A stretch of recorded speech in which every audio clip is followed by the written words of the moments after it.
webinar on the return of the Chinese market.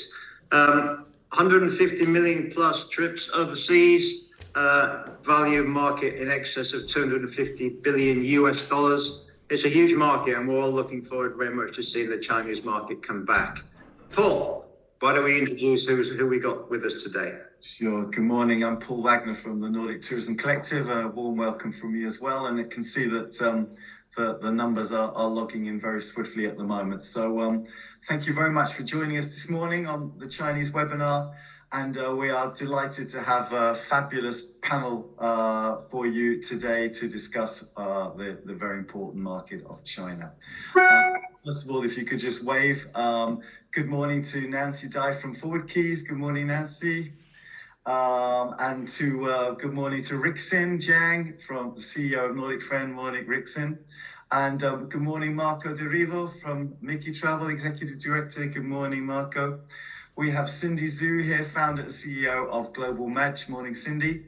And we have Bing Wu here from HCG International Travel Service in Austria. Good Business Director. Good morning, Bing. What a great panel we have lined up for you this morning. Back to you, Andy, to say good morning and to welcome Nancy to start to prepare the presentation.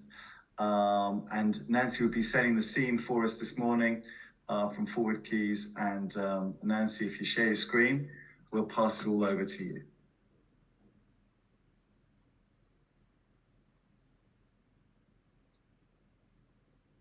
Just make sure you're unmuted. Yeah. So can you see my screen now? Yeah, perfect. Okay, great. Okay, thanks for inviting us today to share some insights on Chinese travel. And we know that on the 26th of December, China announced scrapping quarantine measures and removing a cap on the daily number of international flights to China. And on the 20th of January, China just announced resuming group tour travel to 20 destination countries. And all these factors triggered the surge in flight bookings. In the week of 30th of January, bookings reached 25% of pre-pandemic level for total outbound travel and recovered 23% to those 20 destinations. And forward-looking air travel in the next 3 months, Asia has been the biggest destination with a 62% share, followed by Europe at 18% share and Americans at 16%. Bookings are still more than 80% behind in all major destination regions. However, as the Chinese market tend to book flight tickets ever closer to the date of travel, as travelers seek to avoid the impact of late notice changes to COVID-19 travel restrictions, we are optimistic that those figures will improve. And talking about destination continents, we believe short-haul travel to Southeast Asian destinations are most likely to first benefit from the return of Chinese tourists, thanks to its more relaxed travel rules, more flight capacity, and visa waiver programs to many destinations in Southeast Asia. And then focusing on destinations in Europe, Chinese outbound flight bookings for the next 3 months are currently 18% at 2019's level. The UK is the most resilient destination with 29% recovery. And Finland ranks in the second place with 28% recovery, followed by Germany and Sweden. And Hungary and Switzerland are among the list of the resumption of group tour. It's likely that they can benefit from the return of group travel in the coming months, although travel agencies will need some time to prepare for the restart of service. It's also worth to mention that Budapest is the only destination in Europe now seeing the growth in seats when compared to pre-pandemic, thanks to new route launched by Shanghai Airlines directly connecting Shanghai and Budapest. One of the major reasons for the overall slow recovery of China outbound travel is the lack of capacity.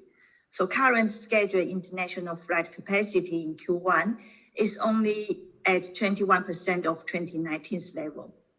Capacity to Europe and Asia Pacific recover around 20%, while Americas is lagging behind only at 8%.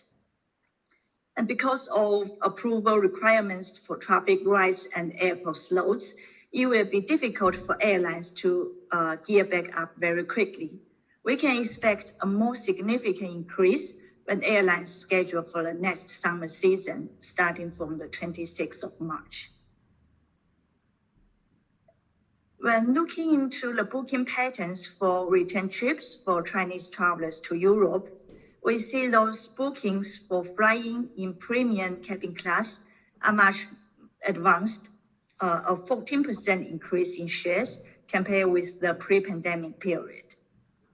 We also notice that the share of single passenger is increasing by 26%. We expect that at the time being, those will see young people that eager to explore the global after 3 years are coming back first. So before handing over a few words about Forward Keys, we are a B2B travel analytics company specializing in air travel. We use big data to help our customers understand travel demand and trends in real time. Now, with the best coverage of the Chinese market, we have just launched it for the very first time, our China Recovery Check. The monthly reports will cover topics on travel demand, seat capacity, supply, and the change of the market regulations. If you would like to know more, contact us to see how we can help you. Thanks, Paul. That's my presentation today. Thank you, Nancy. There's a lot to digest there. Interesting stats about the connection between, obviously, with airline connectivity and the recovery. That's super key, as we can see there.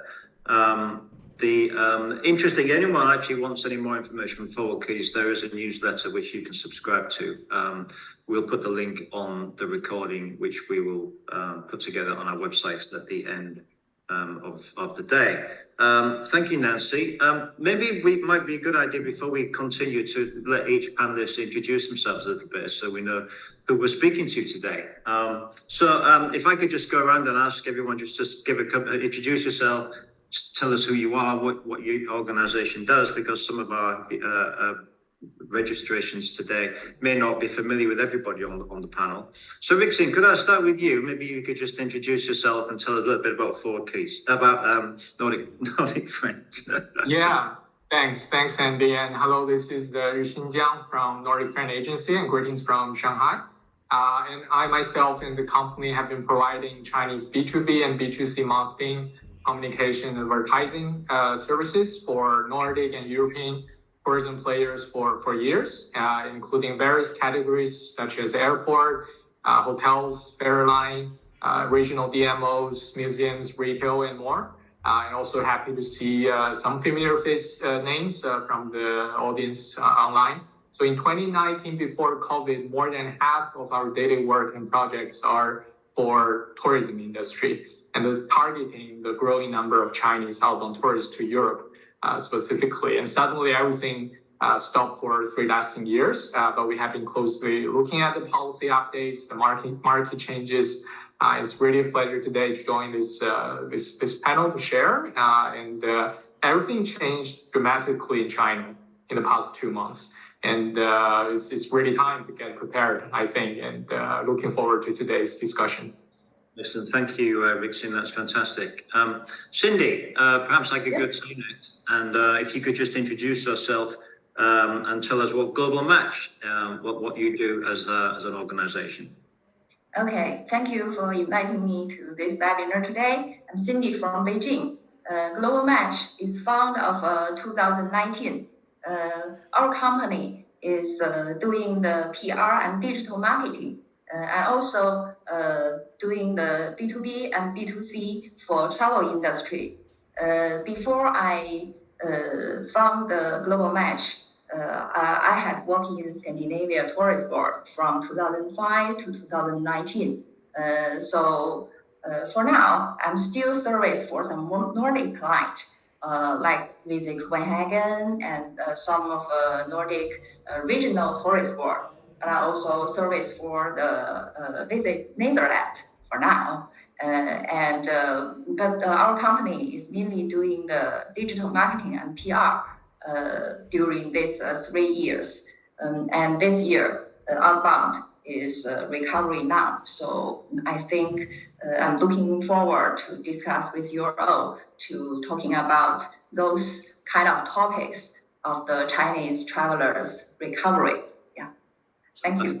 We're all looking forward to hearing about that, man. I think there's so much expectation about the Chinese market and what it's going to look like and when it's going to come back. And it's going to come back, but it's going to be different to what it was before, and it'll be quite interesting. Bing, maybe I could ask it to you next. You're business director at HCG.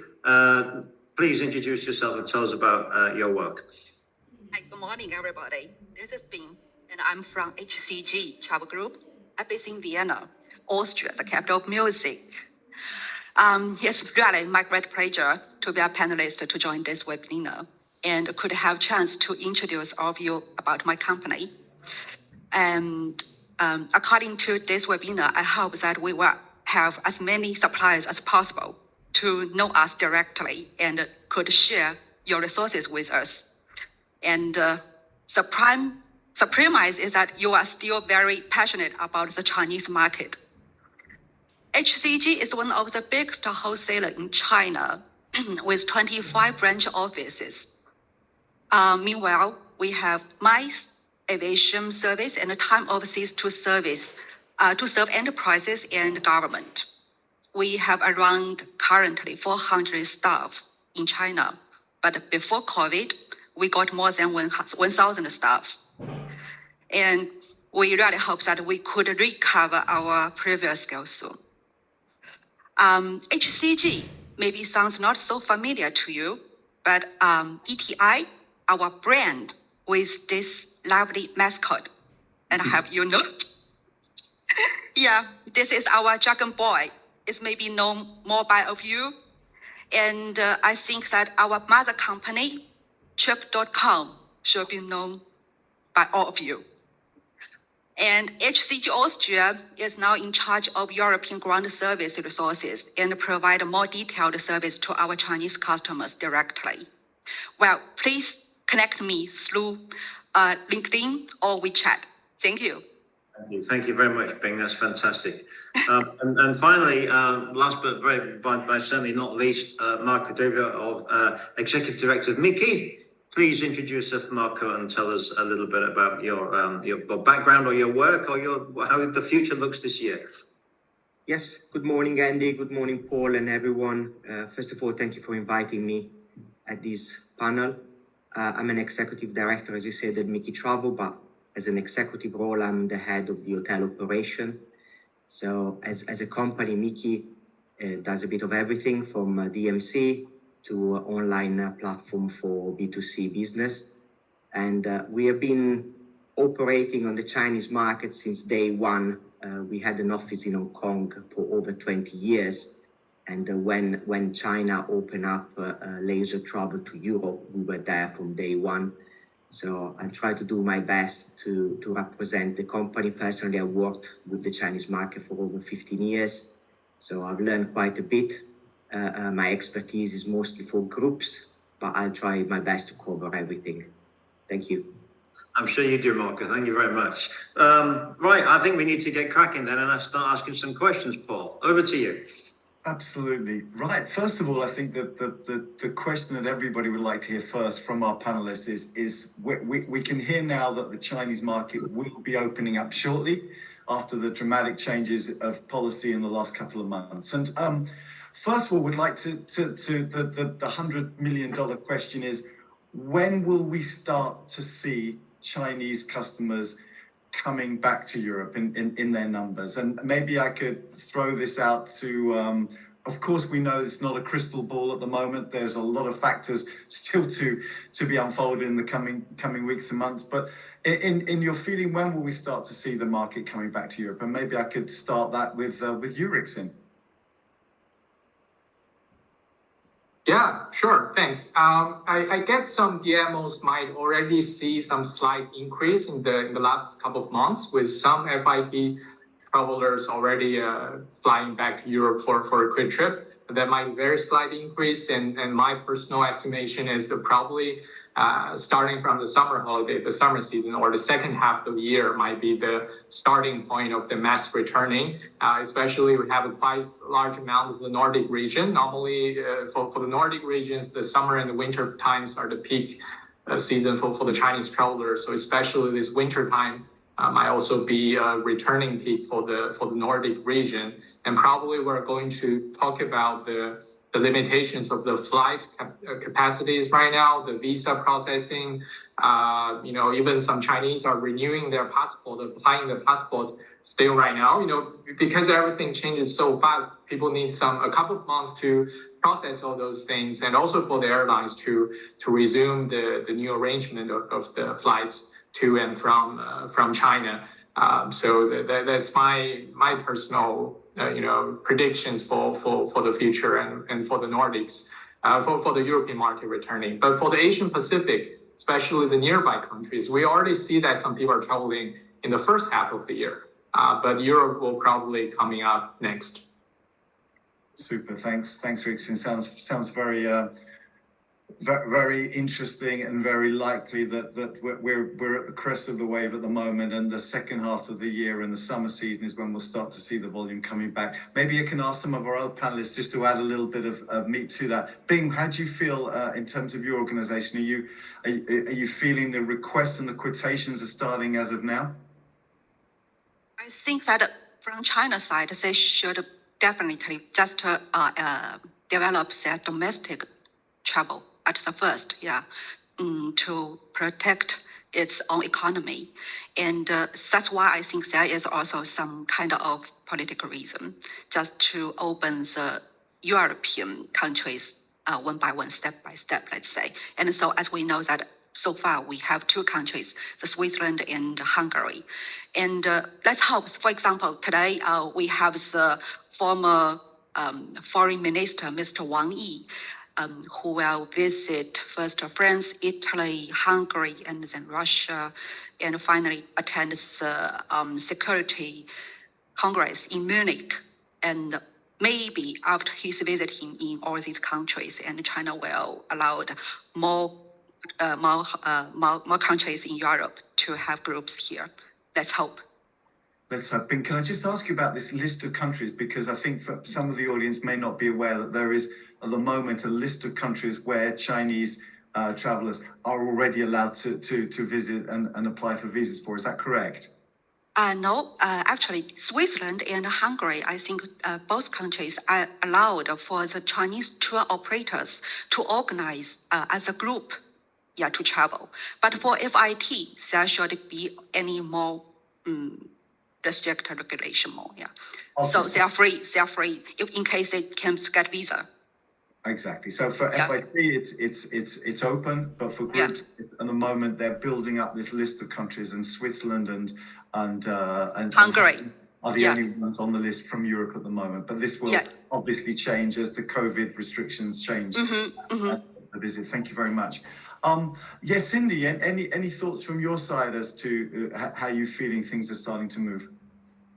Yes, like being said, actually for the tour operator to organize the big group go to European, I think we should wait a few of months, because in the first of list in the China government document is from the China Culture and Tourism Bureau, only have 20 countries can be organized group go aboard. So for Europe, only Switzerland and Hungary. Most of countries from the Southeast Asia, like Thailand, Indonesia, Singapore. So I think for European, especially for Nordic, I guess should be have a few people, the big group from the summer holiday. But for FIT, I know some of the bloggers, KOLs, and business travelers, just from the new policy in February or earlier in January, they are start go a trip to European. So if we say we can see the numbers and some groups, I think it will be from the summer holiday, because for now, even the visa process and airline both limited for now. It's need a few months. Thanks, Cindy. I think, yeah, we'll definitely come on to the challenges in a minute, actually, regarding what limitations do we have at the moment in terms of visas and COVID restrictions. We'll come on to that in a minute, but thanks for clarifying that. So it seems like the business travel, leisure travel as individuals are starting to trickling through to Europe, but we need to wait some months before we start seeing the groups returning. Marco, anything you wanted to add on this? Yes, it's very difficult not to repeat what has been just said, but I do agree that if you're talking about the mass market of leisure group travel, we are looking at the second half of the year, possibly even Golden Week in October would be the peak that we can expect. On top of the visa and the flight and all those challenges, let's not forget that, as being said, a lot of agents had to downsize and go in total hibernation for over 3 years. So for them as well to rebuild that knowledge and the staff level to be able to put together packages to come into Europe will take its time. So there are a lot of factors here that will limit how many customers are going to be able to come into Europe. So it's not just about customer willingness, it's about preparation, making sure that everybody is ready to welcome those customers and organize the trip without too much trouble. So there's going to be a massive challenge that we're all going to be facing. Thanks, Marco. And I'm glad you've started on the challenges, because we want to be realistic in this webinar, what the restrictions will be, especially in the very short term. And I think this lack of expertise on the Chinese market in terms of product and specialists on outbound tourism to Europe will be a factor. But I'm sure, knowing that the Chinese qualifications in terms of tourism, they will get that expertise back as soon as they possibly can. But can we look at maybe some other issues? Could we maybe have a look at the visa issue and ask the panelists, maybe something for you, Bing. Is the visa restriction already looking like a problem once the market does open up for many of the Chinese potential visitors? Yes, it's already a huge problem. As I just checked with my colleagues from China yesterday, and nearly all the visa centers, I think they have been fully booked until end of March. That means for any new travelers who want to travel, for example, in April or in May, the time should be not enough for them. And that means we will also have some problem regarding our plan of the departure, even just for Switzerland and for Hungary. Because so far, the ADS visa is not open yet. And we are not sure that when we can organize the visa application for groups and for individual visa, really, I'm not sure if there is any problem of the personal, there is no enough staff for all the visa center or the opening time. Maybe Rixin can explain, because you are based in China and maybe you know more about the visa center. I can share a personal experience, because I personally, as a Chinese tourist, I plan to travel to France in this summer. I really want to travel again to Europe, and I submitted my application online last week, which is early February. And the earliest slot I can book to submit the documents at the application center is late March. So it's almost 2 months' time. I have to wait until the application can be submitted. And of course, the consulate will need to process it with another couple of days probably. So it might last 2 months just to get a visa from the French consulate. And before COVID in 2019, the French embassy and consulate, I think they have more than 10 visa application centers in China. And right now, only 4 of them are reopened in the 4 big cities. And you see the capacity people have to wait a really long time. So it's not really a restriction. They are not really banning the tourists, the FITs to apply. It's just, I know it's a staff shortage or they just need to slow it down a little bit or things come too fast. So the visa issuing delay is making the whole purchasing journey of the Chinese buyers and Chinese tourists, this coming back time also a bit later than expected. And but considering 2019, the processing time of the French visa application center in Shanghai might be as fast as 48 hours. So you can get your passport back, the visa decision, within a week time or within 3-4 days. And right now it might take up to 2 months. It means that there's no way I can travel there in May or in April. Even I can, I don't care about the flight tickets or I just fly whatever flights is possible. So that is one thing. Another challenge is also that during 3 years of time, Chinese government also stops issuing passport for tourism purposes. At this very moment on the China side, at the China local police stations, people are also lining up a long queue to apply or renew their passport. And that's even the previous step before they go to the visa application center. And that's why there might be a couple of months. But the positive thing is you see the lines and they are applying. So they are coming back. They just require a couple of months for the processing. It's very interesting because we kind of know what you're going through. In Europe, we had problems with airports and problems with some hospitality staff and lots of logistical issues in 2022 when we started opening up from COVID. Now we can hear you're having very similar things in China, and this is just a process you need to get through to get staff back, to get the confidence back. In terms of one thing I just wanted to touch on are there still sort of COVID restrictions in place in certain European countries which need to be lifted before we can see tourists going to these destinations? Who would like to answer that one? Bing, I can see you nodding on that one. I think that many of the European countries still need the PCR test for the Chinese passengers to fly directly from mainland of China here. And it is also 48 hours validation for the PCR test. And the same as well as they are back home, so for the travelers from Europe back to China. That's why, because you know that every country has different policies. And basically they do need the PCR test from China here. And you know that now we have many Chinese delegations to be in Europe for business purpose. And they will visit at the same time for 4 or 3 countries. And then we are not sure if they still need, for example, the PCR test or the, antigen test from Italy to Germany in case they have already been in Europe.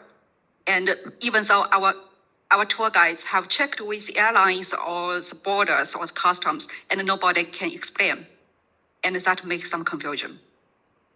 Right, thank you, Bing. And yeah, these things are very confusing. We do remember them very well in Europe when we were traveling to different countries with different policies, different regulations. It's a nightmare, to be honest. So I think until that's a little bit clarified and that will also be a little bit of a barrier for things to come back to certain destinations.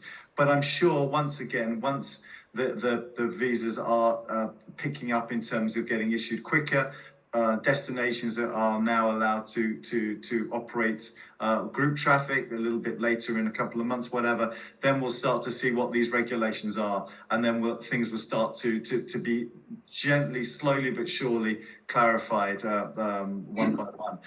Andy, I think you want to ask about the airlines. Was that? No, I think my observations are that there are all these issues and these problems which we will get through at some point, either sooner rather than later or whatever. But I think the resources are an issue, obviously visas are an issue, but the market will come back. But Nancy, I'd like to go back to you.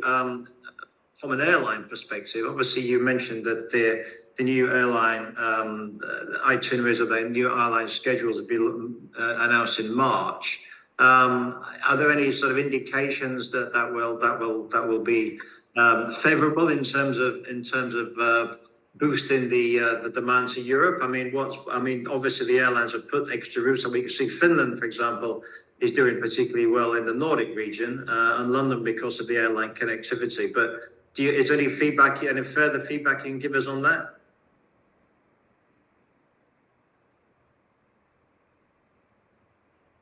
Who are you asking that one to? Was that to? I was speaking to Nancy. Sorry, that was my question to Nancy. I don't know if Nancy can hear me or not. Yes, I can hear you.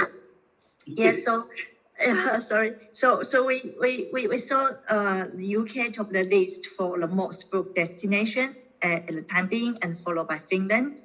And yes, so that's from the demand side, and actually from the supply side from airlines, we also see that the recovery of airlines capacity to Helsinki is now only 64% behind the pre-pandemic level, and the overall figure for the recovery is just 20% to Europe, but so that's 36% recovery to Helsinki so far.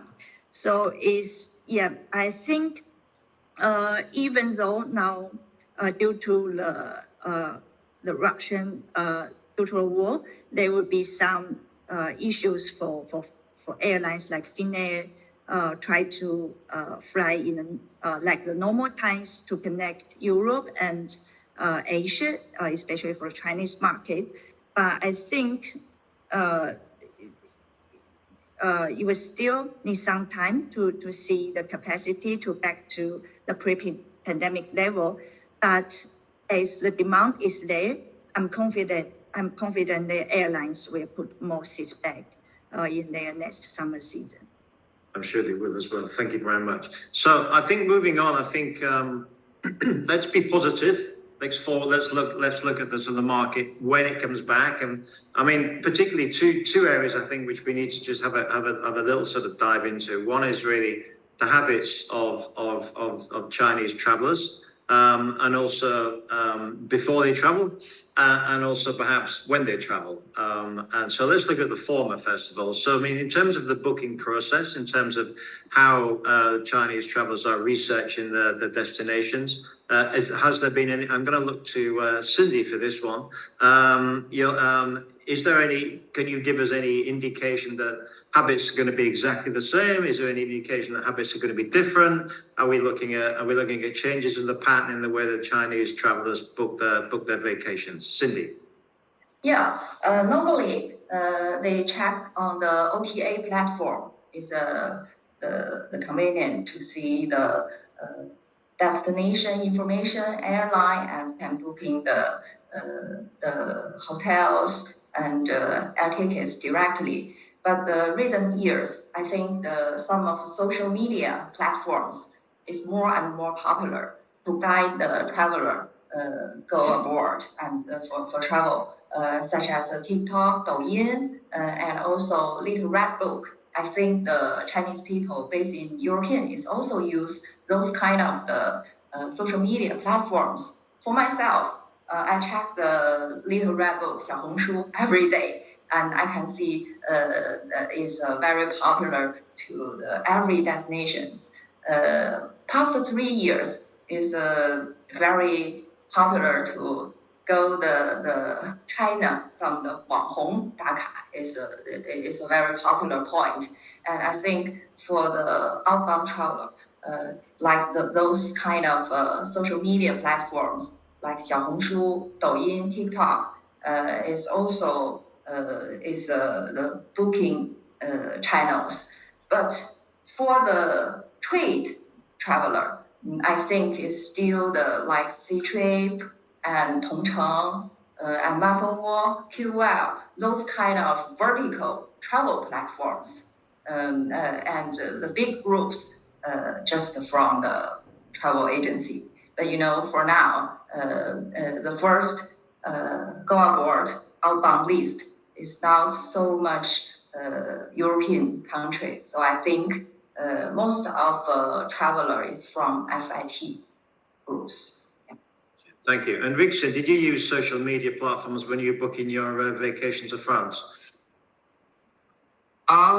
Yes, and that new channel is actually surprisingly, interesting. And I think when we look at the whole customer journey of Chinese tourists that has changed in the past 3 years, that is the whole thing that is surprisingly fascinating as well, because people get inspired first, and then they find somewhere to buy and to purchase. But the inspiration phase is so important right now, because after 3 years of going nowhere, why Europe and why your destination can inspire me and take money off my pocket and make me and motivate me to really book there.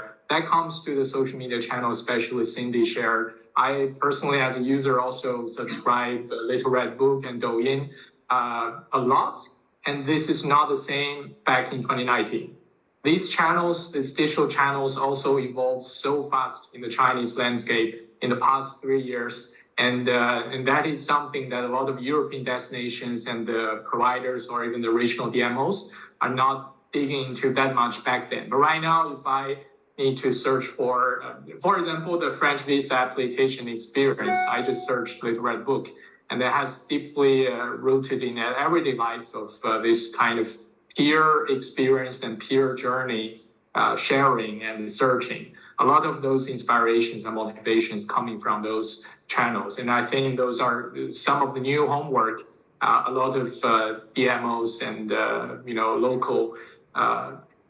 local players need to consider. And it doesn't have to be like everyone operate an organic account like other channels. It could be, as Cindy mentioned, working with influencers, even working with local influencers. Like there are some Chinese influencers living in Europe or in that city, and they're sharing a lot of their daily life and how it works in that city. Work with them and invite them as the first experienced, influencers you might have, and it could help a lot with the visibility. Thank you. And being you're nodding a lot. Do you have to change the way you work in terms of the way that the social media environment and landscape has changed? Has affected the way you operate? Yeah, because I'm absolutely on the side of Cindy and Rixin's, because really now the social media is a lot. It really just impact the tourists, and but there is always just a gap between the products and resources. For example, we know that what the people want, and from the product side, it's difficult to develop the exact products what the clients need. And or maybe it's difficult to find the exact resources, or maybe just for groups. And for FITs is another one, because we are the wholesaler and we are responsible for the productions. And therefore, we will try also to make some products to lead the market. And we are just trying. And Marco, you're nodding as well. Do you want to add to this puzzle? No, absolutely. What this is bringing on is a greater demand for small groups comparing to the large group we're used to. A small group normally is composed of anything from 4 to 10 people. But as you know, 4 to 10 people by many suppliers in Europe or around the world is not considered a group, it's considered FIT booking. So how do you gonna match the two different way of selling and managing this type of product is gonna be quite a big challenge for all of us, because more and more, for example, I'm more an expert on the hotel side, but more and more hotel works on dynamic rates. So how you're gonna package and create a price based on dynamic rates is going to be something that we all have to get used to, and find a new technology as well to be able to keep up with the changes in the market. So yeah, it's going to be difficult. It's going to be interesting, but it's definitely going to be something that we need to keep an eye on. There will still be probably the large groups of demand for 30, 40 people in the same group with long distance coach, but there is going to be an increase in the market of these small groups. So we all have to be ready to be able to provide all the services that they require and being competitive and be able as well to meet the market demand. Interesting. I know, Paul, you want to ask a couple of questions about sectors coming back. But just before, I read somewhere anecdotally yesterday or the day before about the fact that after 2 years or 3 years of lockdown, the Chinese market may be looking for new destinations. Is that Marco? Is that something that is that just water in the? Is that fluff at the moment, or is that something that is there a trend to looking at destinations which are not particularly on a normal tick box? I had this conversation with one of the manager here that it's more specialized on the Chinese market, and she used to be the office manager of Shanghai and in charge of the whole China, and she said it's very difficult to predict. One thing is customer demand, and one thing is what actually deliver. So everything, as we said earlier, depends on the flight. So which one are gonna start first, then on the visa, of course. So it's so dependent by external factor that where the customer want to go, it becomes almost secondary to the actual what can we actually offer to them. Well, obviously we expect a big demand probably for mono destination for various reasons. We have seen that happening from other Asian market when they reopen. So I think we need to remember what we have learned when the Indonesian and then Singapore and then the Thai market open up, and use that experience, because what happened to those markets very likely is going to be repeat with the Chinese. So we're going to see a lot of mono Switzerland, for example. It's going to be one of the first one because of the fact that Switzerland has been one of the first countries to be recognized to open for the visa. And then we're going to see eventually mono Germany, mono UK, mono France, mono Italy. I think that's going to be the trend to begin with. Then because it makes easier for the visa, first of all, but as well for possibly the restriction that we were saying earlier, until Europe don't lift the restriction for the PCR test. There's going to be this uncertainty. Do I need to take 2 every time I move cross-border? What's going to happen? So all the agents probably are going to be more likely to sell mono destination. So we're going to see the same as well for the Scandic area, probably. It's going to be a very similar pattern. But during the pandemic, we heard a lot about Chinese looking for more remote area, avoiding the big city.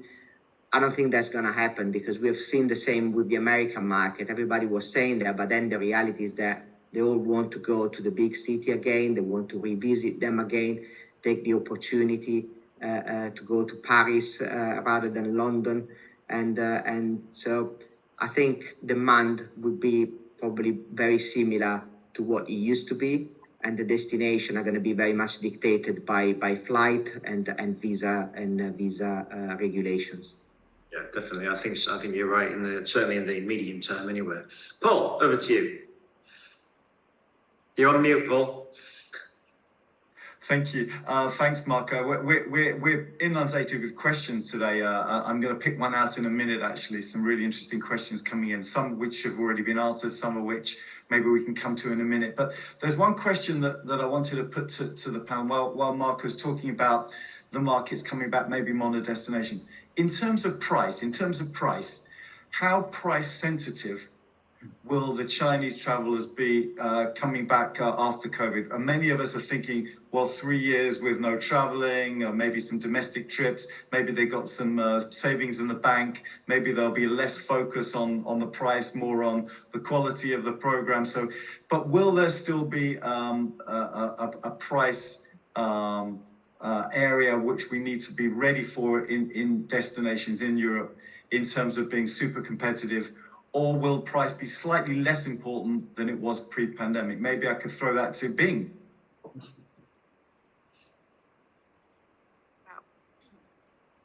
So we are going to discussion about the price, right? And yeah, so I think price is always it's a very sensitive factor.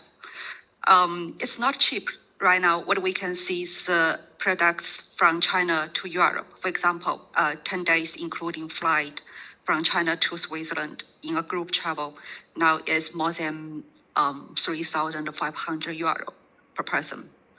I don't think that each family can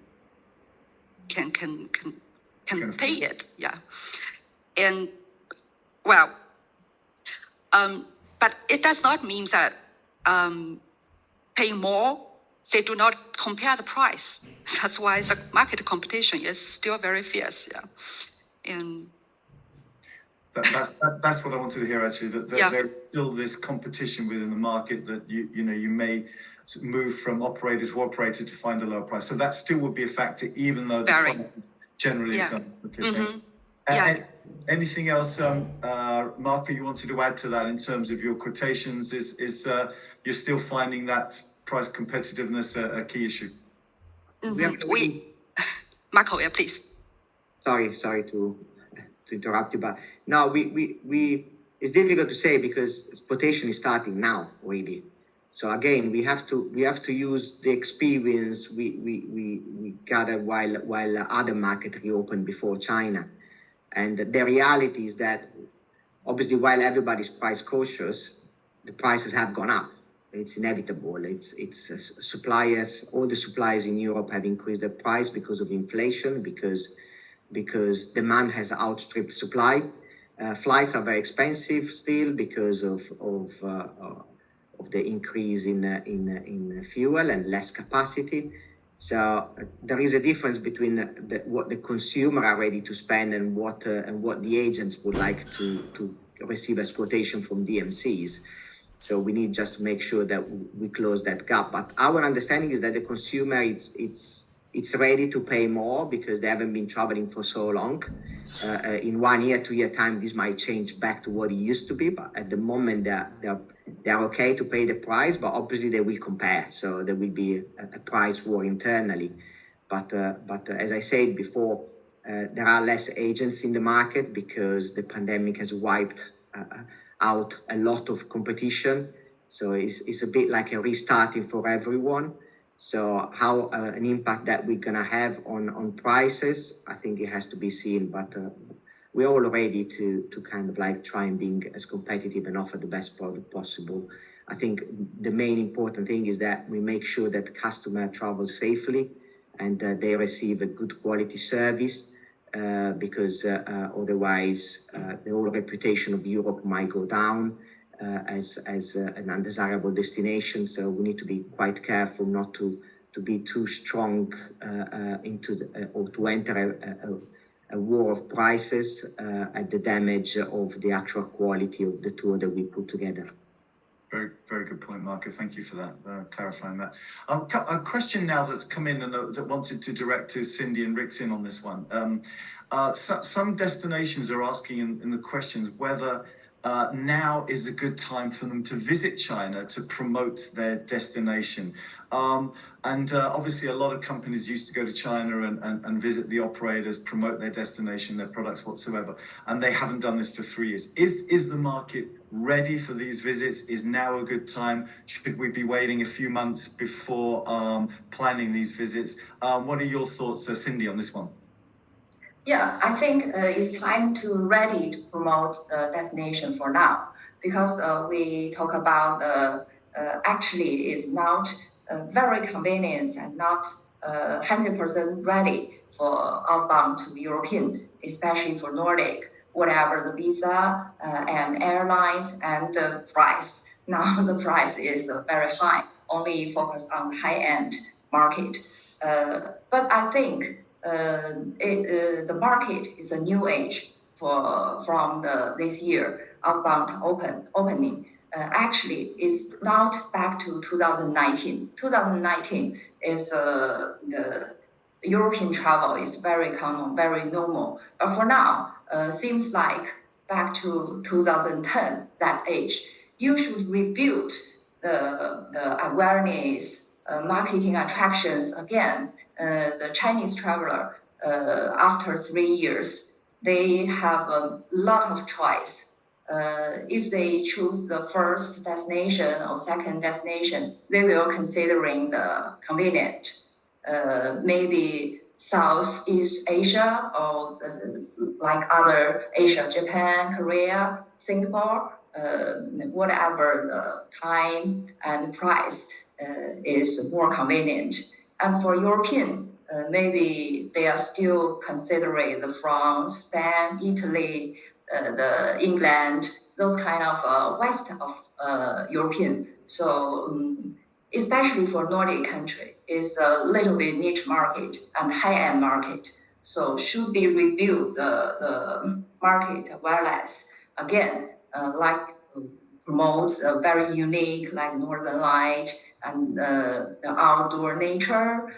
This kind of attractions can be like the consumer, high-end consumer have the choice to back to Nordic country again. So I think now is the timing to have the marketing promotion because I know a lot of Western European is still have some market activities like Germany. Visit the German tourist board is start to invite some media go to the Germany to attend some exhibition and farm tour in April. Even is very difficult for deal with the visa and high price for airline, but they are already start the promotion now. No, that's very interesting and great advice there, Cindy. I think people are really interested to know if the market is so new again now, that the expertise in the market is so new that they need to be reminded of what other products there are in Europe. Rixin, I know you know the outbound sentiment very well. What are your feelings about visits from European destinations and products? Yeah, the thing is, we have these kind of personal predictions about the coming back, but the one true fact is the tourists are coming back. It's just sooner or later. We mentioned about the 20 countries list from the Chinese government for group travels. It's not going to remain the same forever. They're going to lift that list sooner or later. So the Chinese tourists will come back. It's about the kind of very unique marketing activities, this kind of visiting and greetings to tour operators. It's about the action roadmap of all the players in the European countries, like how to really getting back this. The real difficulties that from mindset wise, I understand that a lot of European destinations are kind of satisfied what they have gained from non-Chinese markets in 2022. Because it's kind of a good recovery year for many players without Chinese tourists for 3 or 4 years, especially in 2022, when Americans, when Japanese, or when tourists from other countries coming back. But from both knowledge, mindset, and also the technologies of receiving more Chinese tourists, are people ready to do that, and how much you want to invest on that is the main issue that people have to really think about it, because the 3 years have changed a lot of things. For example, digital payment in back 2018-19 of Alipay and WeChat Pay in many European players and tour providers. Some people already stopped using it in the past 3 years, but the thing is, Chinese will come back and they're going to spend a lot, just like how they spent before COVID, and they probably spend more money each person if you look at the statistics. And it's good income, and it's all about how to really attract people to do that soon.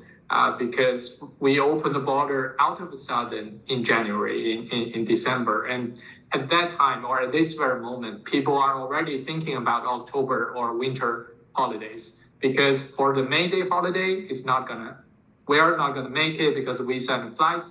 And then the next longer holiday Chinese normally have is the first week of October. And then is the Chinese New Year, is next February and next January.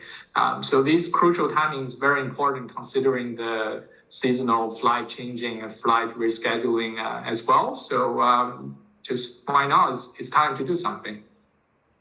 Absolutely. I think you've covered a lot of points there, Rixin, and I think we need to move quickly.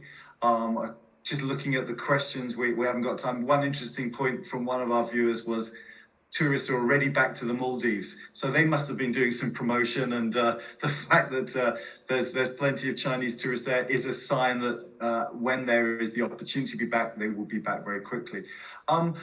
Are the Chinese operators already looking for allotments for 2024? This is maybe something for Bing and Marco to look at.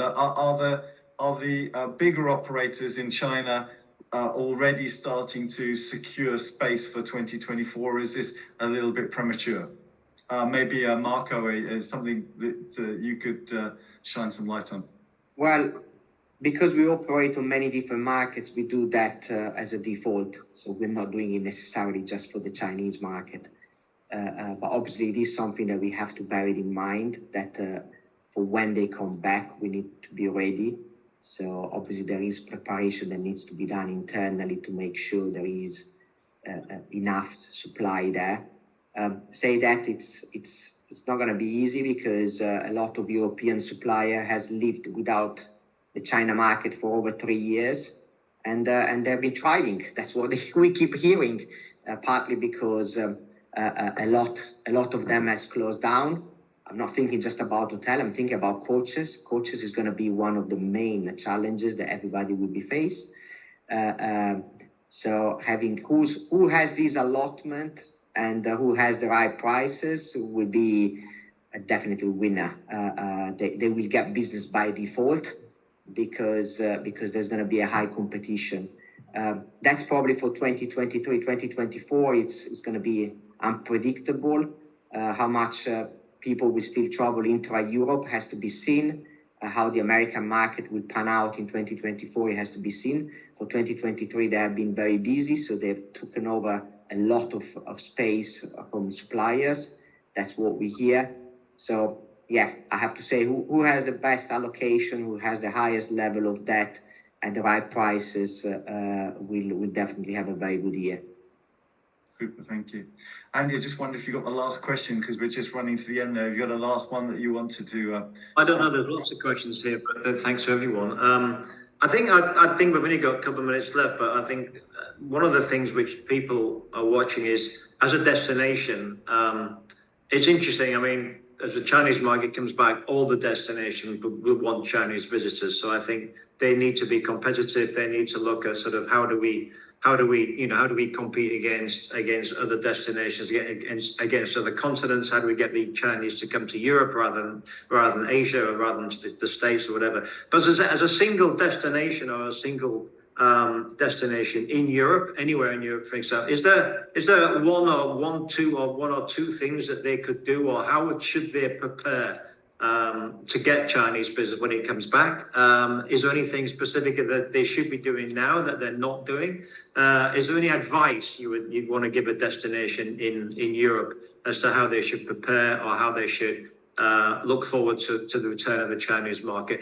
Brixton, you're looking very sort of quixotic there, so I'll ask you that question first of all. Any particular advice you want to give a destination looking forward to the return of the Chinese market?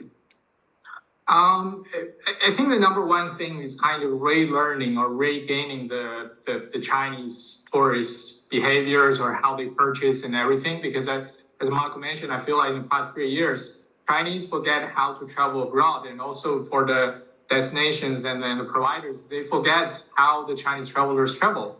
I think it's really time to also gaining those kind of knowledge back, and also find out the new things, for example, more FIT, more younger generations, and at the same time get back to the group traveling preparation and stuff.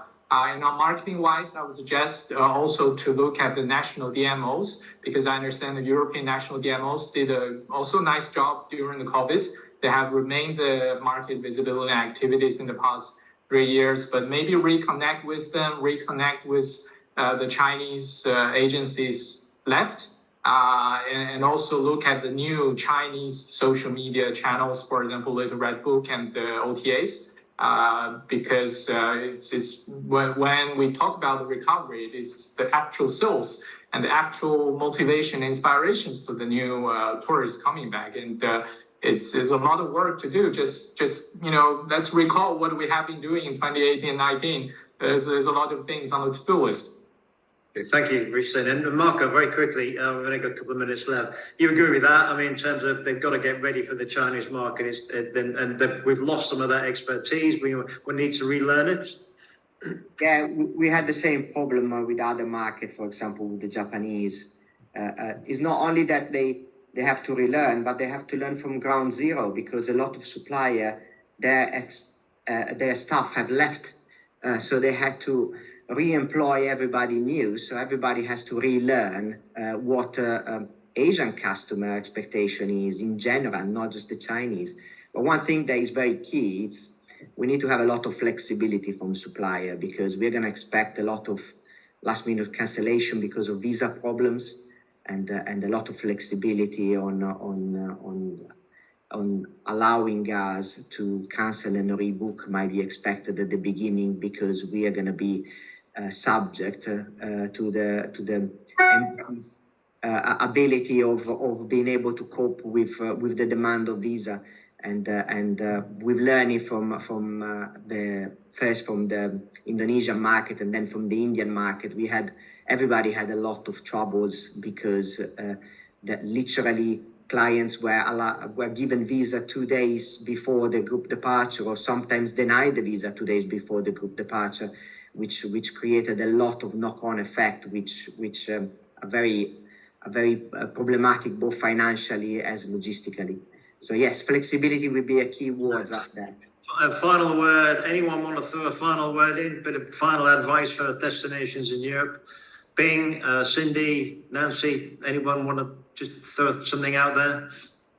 Well, I think our Chinese tourists can still bring enough profits, and so Europe will be surely ready to with the growth of the Chinese tourists.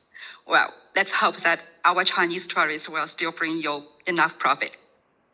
I'm sure. And then I'm looking forward to enough manpower of our suppliers, and we need also the reaction speed from suppliers. And well, thank you, Marco, that HCG will definitely cooperate with Mickey as well as forever. Thanks you. very much. Yeah. Paul, I don't know if you want to say anything other, but I'm going to wrap up and thank everybody. No, I think we've delved into the Chinese market, how it's looking internally. We've also seen what the operational issues we're expecting. We've also looked at when we believe things will start to move. But I think one overriding thought is we need to be ready super quickly, because when this market comes back, there'll be no rest. There'll be no resting time. The market is back. We should be open arms ready for them. So just to thank the panel for fantastic. Cindy's already gone. But thanks to Cindy Hsu, founder of Global Match. Cindy, thank you very much. Thank you to Bing, Business Director, HCG. Thank you, Mark, of course, Mickey Travel. And finally, major thanks to Rick Sin, our partner in Shanghai. Thank you for your help. And Nancy, thanks for the information at the beginning. That's very much appreciated. The video, the webinar has been recorded. It will be available both on the Atour website and on our website. Thanks to Sophie behind the scenes. Thank you very much, everyone. Everyone in London, have a great day. Everyone in Shanghai or China, go to bed. It's late. Thank you very much for your contributions. Thank you very much. Goodbye, everyone. Thank you. Thanks so much. Bye.